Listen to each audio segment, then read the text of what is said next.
Hey guys, this is the Let's Get Ballyer Talking podcast. I'm Riker, my pronouns are he, him. I'm Sal, my pronouns are they, them. I'm Brian, my pronouns are he, him. I'm Dan, I go by any pronouns.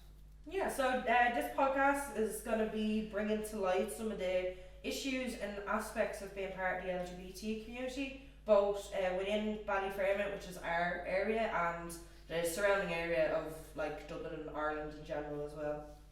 We'll be bringing forward our own experiences and our own stories, things that we've seen, things that we've heard as well. So the topics we discuss on this podcast will be colour coordinated. Typically, most of them will be assigned to each colour that is represented on the rainbow, which is usually the symbol of pride. Obviously, the final one being called Pride, which will lead into our actual event here at Familibase Ballyfermot, will be held on Pride morning, June 29th for this year in 2024. Every year, the Familibase organise a breakfast that is based on celebrating community and celebrating pride in the community. And if you want to come in, we'll have a stall there. If you have any questions of stuff, whether it's being discussed on the podcast, if it's personal issues, or if anything you just want to ask us, feel free to let us know, because we'll all be there, hopefully. It is an open table, so literally just come up. There's no queue or any sort of stupid thing you need to do. Just come up and ask us, please. Keep in mind, this is all just a bit of fun. We're not professionals. We're just speaking about things that affect us and our own experiences. So with that being said, I hope you enjoy, and on to the episode. Okay, so this podcast is under the colour blue, which stands for arts in the LGBT flag, and in this one we'll be covering censorship and rainbow capitalism. So I think the most important question for the moment is, what is censorship? So it's a suppression of speech, public communication, or other information. So like things in media, things in social media, what you see on your TV, your films, movies, things like that. And that's a great point. So like, do you think that that LGBT censorship exists in the likes of films and media and music, whatever? Oh yeah, no, 100. I think music has a bit more leniency in what it can portray, solely for the fact that it's music. But I feel like the likes of TV shows, film and theatre, they're kind of a bit more slow to the mark in coming around of kind of showing same-sex couples even stood beside 100%. Each other on the screen, and like the comfortability of people watching it as well is kind of coming around slower than regards to like music or social media posts and things like that. It's even the portrayal of it. Like, I'm gonna be honest, in recent years when people were like, oh, why can't we see more gay representation on TV or film, a lot of the places that do want inclusivity, whether it's, oh my god, hey, we have a person of colour or a person of, you know, same sex in relationship in our show, it's enforced in such a way that it's like, okay, are you happy now? And then they're never seen again, or they're forced into this entire stereotype where, yes, that's what a gay person does. That's what they have to do. Let's say the two probably perfect examples would be Call Me By Your Name is a very popular LGBT film, but realistically, if you actually read the book, it's just a guy grooming a boy. That's not a great representation of gay people. No, and I don't think that should be the standard bookmark for gay films. But then you have Brokeback Mountain, for example. That's the opposite end. That's the opposite end, where it's very subtle storytelling, where you can show that, hey, they do have some sort of relationship. It's never really shown on screen, but you do know that the characters have something more going on with them that's make them more intimate with each other. And it's a good, even though it doesn't explicitly directly show a gay relationship, it is a very good example of how a gay relationship can be written. It is not inherently shown on screen because they couldn't show it on screen at the time, but it's a great story of character. Yeah, I find that that's the issue, or gay characters are just sexual creatures, or they're, again, stereotypes. Like there's no just, oh, this person's gay, cool, he's actually kind of important to the story, ignore that he's gay, you know? It's very funny because they've done it for the Hellraiser reboot. They're like, okay, so this thing is like heavily rated towards sexual things. That's the whole theme of that's that Hellraiser film. Hellraiser, but they were like, let's make all our characters gay because a lot of them just do sexual stuff. That was their entire point. Sex people bad, gay. Bad gay sex people. Yeah. I feel like still a very good film though. Absolutely, love Hellraiser. I feel like a lot of the, or even like your casual, like, you're kind of like your background characters that are on screen now, and like your casual sighting of gay people on the screen is still very much so. It's still not as common to see. Do you know what I mean? Like, you wouldn't. Not many people would be interested in the background of a film or in the background of a television show. Like if you're sat in a cafe or something. Yeah. But why they don't throw in a random lesbian couple for the crack? Like, there's someone out there might see that and be like, hey, representation. There's a lesbian couple in a cafe having a cup of coffee while this fella screams at his girlfriend. They're still there. Yeah. They also still make, once again, the stereotypes. I have noticed, for example, they're a lot more lenient with lesbian couples in film, and typically it's either extremely feminine women because they show, hey, woman on screen, that's actually something that would attract an audience. But they also have gender roles with them as well. They try to make it so one is a very butch lesbian and the other one's a very feminine girl who is also your main character. But oh my god, no, she's not gay, she's bisexual, but she has a fling with this character, so we can show that, hey, this character has representation. Only for them to be shown off screen for the rest of the series. No, I think and like on the topic of it being like fleeting glances at LGBT couples, I think that affects younger gay people. Like they're watching these movies and all, and that's it's like, their example. Yeah, like all they're seeing is stereotypes, or their characters are shown for 2 seconds flat. They're not going to be confident in themselves to come out, because why would they, when everything they watch, it's like gay people are hidden away or they're these heinous creatures. Like, I think my the best thing that I've watched so far in terms of representation of LGBT people was Sex Education. I was about to say Netflix. that, yeah. I adored Sex Education because it was not stigmatized. It was not stereotyped. It was nearly like the whole spectrum of the LGBT community, what they could look like, people of colour, white people, fucking gay people, lesbians, everything was everywhere. People experimental, people trying to figure out who they are, and they did it so naturally as well. Like it did, like you it was as if you were in an actual school and it was just people. They were just people. They weren't these characters. They weren't one end of the stereotype or another. They were just people. I feel like Sex Education covered so much, and it became this kind of, I know it became this kind of pinnacle thing for like me and my friends, because we would have gone into like our late teens, early 20s watching it, of course, but it became this kind of staple of this is what it can look like. And we were all very like, I absolutely love that series. No, it's a brilliant show. But do you think, I think personally it boils down, what doesn't help is a lack of representation in education. Like the LGBT community is mentioned in a fleeting glance in SPHE in secondary school, and it's something that you do over 20 minutes and then suddenly you're moving on and there's no more information. Now I know some schools do like awareness weeks, or like it's mentioned sometimes in like mental health week or something like that, but still it's not enough.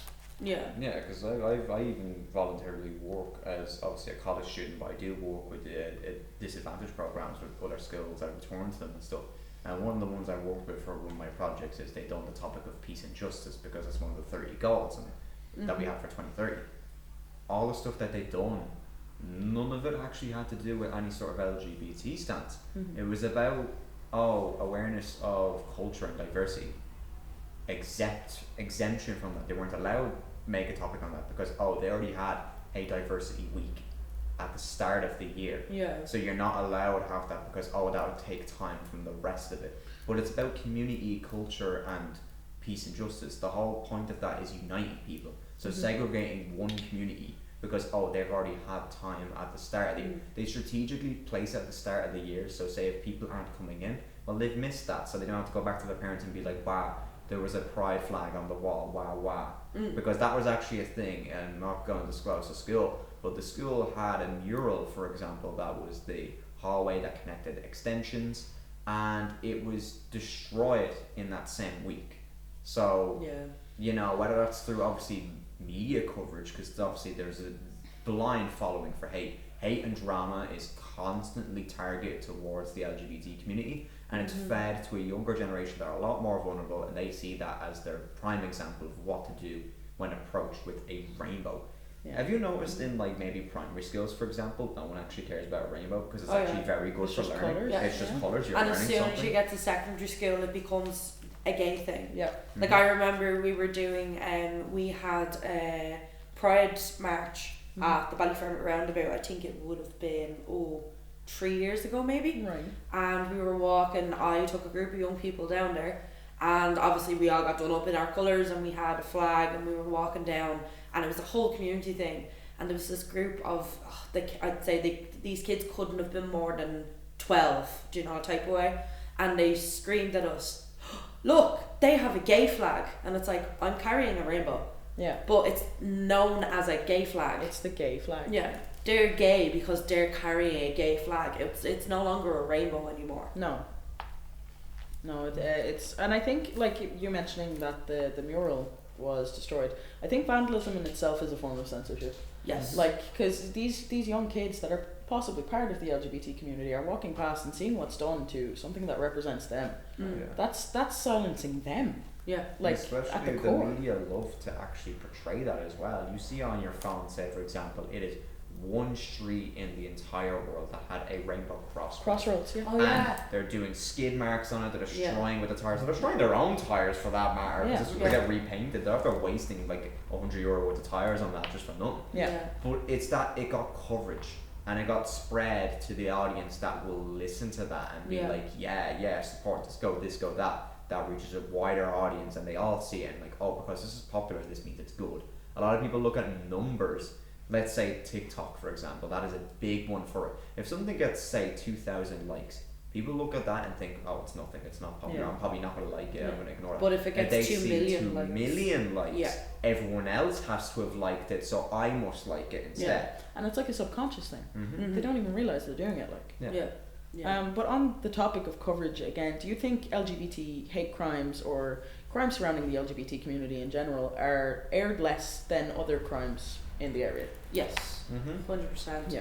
I feel like it would highly depend on your area you come from. Obviously, and of course the crime. I think all of us here come from a disadvantaged area, and anyway, so most of the crime that will be covered here would be antisocial behaviour, drugs and alcohol use, violence, things like that. People getting arrested and all, but it's always something that leads back to something antisocial. But the likes of like gay bashings in town, none of that gets mentioned. It wouldn't be mentioned. No. Like people. It's more hearsay for the community rather than actual coverage of it. Yeah, and like the fear that gets instilled down into the LGBT community of if something happens to me, no one will know. No one will know. Yeah. Because they're not covering it and it's never going to be as widely covered as other news, which is shit. It is. It's shocking. Like I don't think I've actually. Obviously I watch the news if my nanny has it on, and if I hear the word Ballyfermot, I'm glued to the screen like what's after happening now. I don't think once have I ever seen a hate crime, and I know they've happened because I've been part of them. Like I know Dublin Live covers it. That's the one that's from basically everyone's from this area, but it will be, I think the maximum I've seen it once was a lesbian couple got battered on a Dublin bus. I've seen that one. Obviously Dublin Bus had recorded it. Nothing to do with, say, the coverage of it. Or maybe if it went around Snapchat and people were recording it, it's like, oh, you see these two girls together. They wouldn't actually specifically mention that they were together until they said, no, they were actually battered because they were holding hands. They were seen cuddling together and stuff. But also I feel like a lot of the stuff is kind of, hate crime in general is so hard, and targeted hate crime is so hard to prove. That I feel like a lot of the stuff will get downgraded just to general. And like, how are you going to prove that it was because you were gay? Oh yeah, like it happened to my college's student union representative, because he was the ambassador for finance now, because he's a disadvantaged student, but he also comes from a background where his parents are from Nigeria. Their first year immigration immigrants, and so obviously not only did he attacked for his colour, but he's also a gay man, so he could have also said that as well. He did address it, but he didn't think it was entirely for that. He genuinely thought the hate crime was for his colour. But to that effect in question, it's like, do these people also just judge you entirely on looks to be like, oh, you look gay, and then attack you?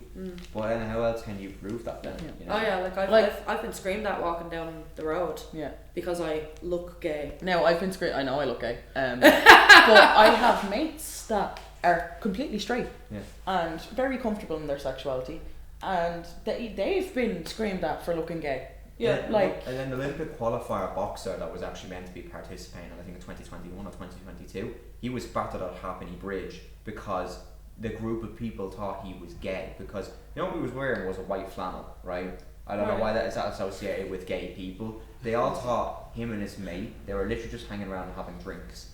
A group of like maybe 15 year olds, all dressed up, you know, to make sure they're not caught and stuff like that, went and battered the ever-living bollocks out of him and left him hospitalised because they thought he was gay. Yep. That doesn't get covered. Reason why is because to the court of system, which makes sense, they can't have any sort of like leniency towards one group or another. That would ruin justice. Of course. But for that, it's aggravated assault. Yeah. That's that. But you know, it should be put down. But like it's well known that they were attacked because of their sexuality.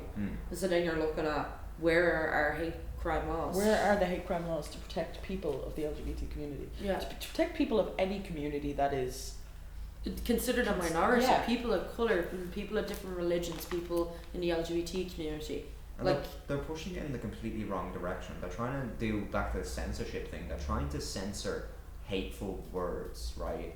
And that's one thing where like everyone has a freedom of expression online. They're allowed to cover their opinions and stuff. And a lot of, say for example, controversial opinions will be censored or disabled accounts and stuff like that. Yeah. That's perfectly fine. They're still going to find a way to get hate towards the internet. That is their opinion. There's going to be a bound full of people that will agree with them or disagree with them. Yeah. But the fact is that topics like LGBT are actually censored instead because it sparks controversy. It sparks these things. So that they get no media coverage. Yeah. If they say like they censor the word, not censor, but highlight the word gay, right?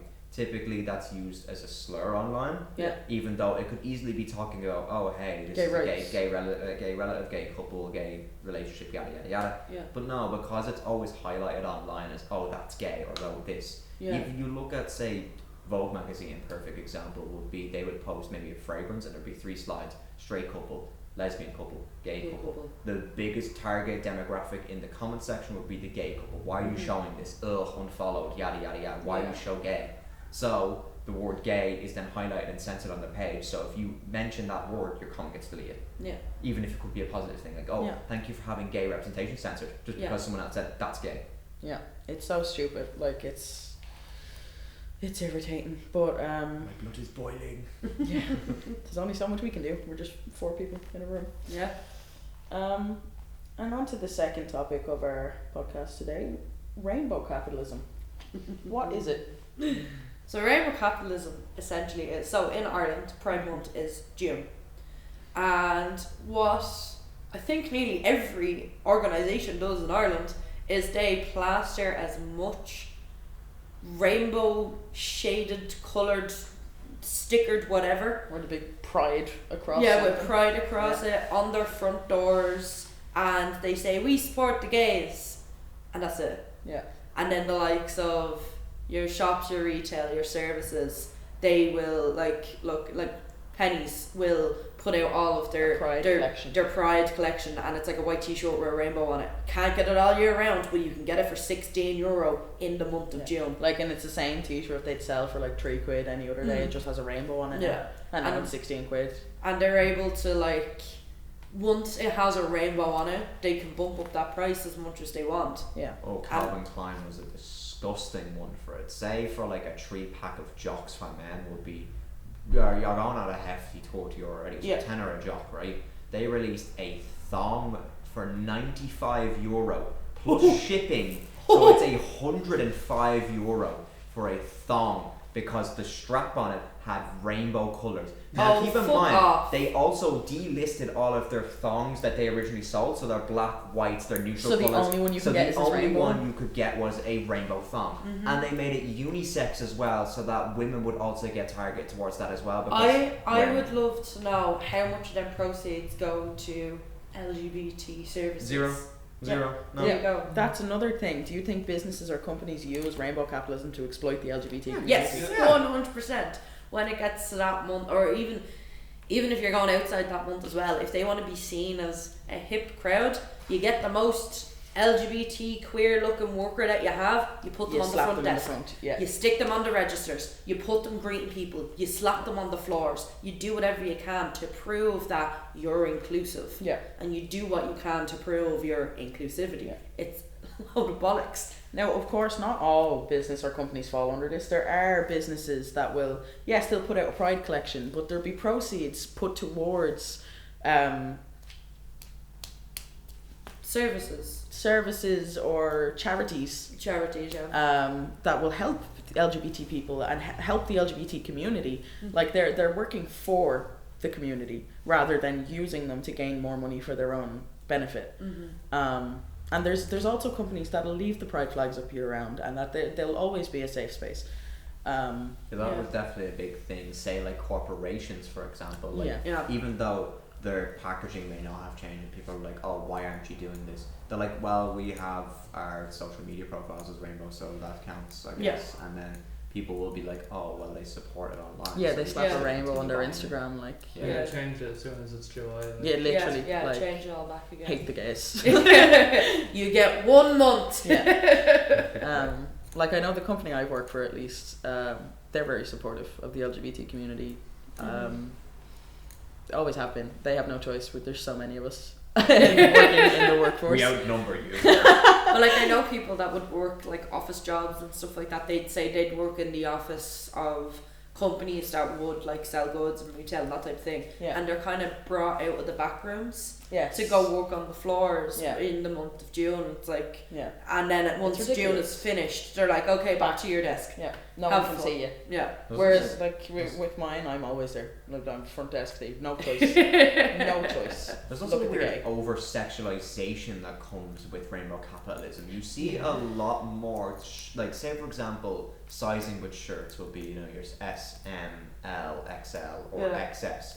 All of that is removed, and then suddenly there's these plus size or normal size, for example, and usually they're derived from very sexual clothing. Say, like I was mentioning, thongs with from Calvin Klein. They wouldn't normally advertise that because you basically have to go and search that. But it's front page and center.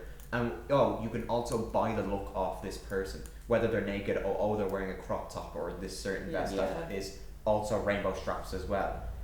But that's the only one that gets shown. All the other brands where they have a plain white t-shirt and like a pride flag, those are the more options or the select others. So they advertise the very sexual clothing first. The smaller sizes, the crop tops, the skimpier kind of. The tighter clothes. Anything that reveals more, really. And it like it's back to the stereotypes.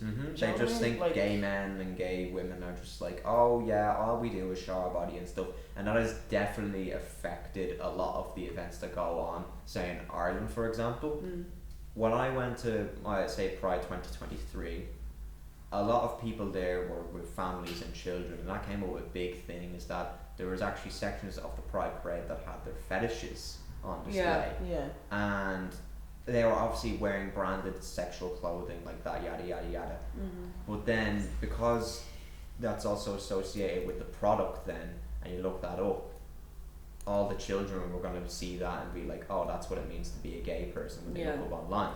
Okay, but like the whole thing with the Pride Parade and people giving out about there being kids there, yes, okay, there's going to be young kids there. But there's an argument that's like Pride is for the kids. No. It's for the entire I don't think Pride has ever been for the kids. Yeah, but that's what people are arguing. It's like Pride is for kids. Why is there fetish gear? No. The fetishists fought for our rights more than children ever fucking did. Very true. We love the kids, don't get us wrong. But it's just they're the new generation of the gays. But like, and I understand their part in the Pride Parade. And it's like, they're seeing representation. And but it's like 90% of the Pride Parade is family friendly. Yeah, it's just this one have that 10%, or like even with some of your baton twirlers or your dancers, and they might be men that are topless in short shorts and leather and they're like, oh, you can't show that, and it's like, well, we can. But like what I'm saying is it's a day for gay. You could walk down Grafton Street and see that any day. Any day. You could see it's that just any it's day. on public display. So like say they have the argument that's going to be like, Mammy, what's he wearing? And they're going to be like, that's what gay people wear. And they're like, oh, okay. And they look that up and it's like, naked men. Yeah. I get what you're saying. Yeah. But I do think it's a little silly. I'm not going to get into the whole argument of pride being and fetishists and all. I stay out of it. I think it's so stupid. The whole point of pride is to do what you want, like be yourself. Yeah. So stop complaining. Honest to God, just go to the parade if you want to go to the parade. If you don't want to go to the parade, don't. It'll be on the telly. I think it's also like what is the whole thing where they just think gay people have enough money to deal with that whole month, where they just increase everything. The price of everything. Price of drinks, the price of food. Oh, but it's gay. The price of clothes. It was made by a lesbian with a nasal piercing. It's €14 now instead. Like, I'm just waiting for my landlord to be like, sorry, Pride Month, rent is up. You're not a straight person. I'll slap a flag on your house if you pay me more. But yeah.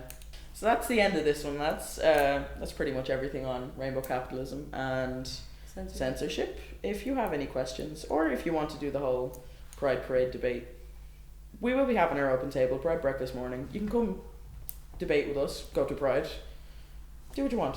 Do gay things. Do gay things. It's Pride. We'll see you in the next one. Day.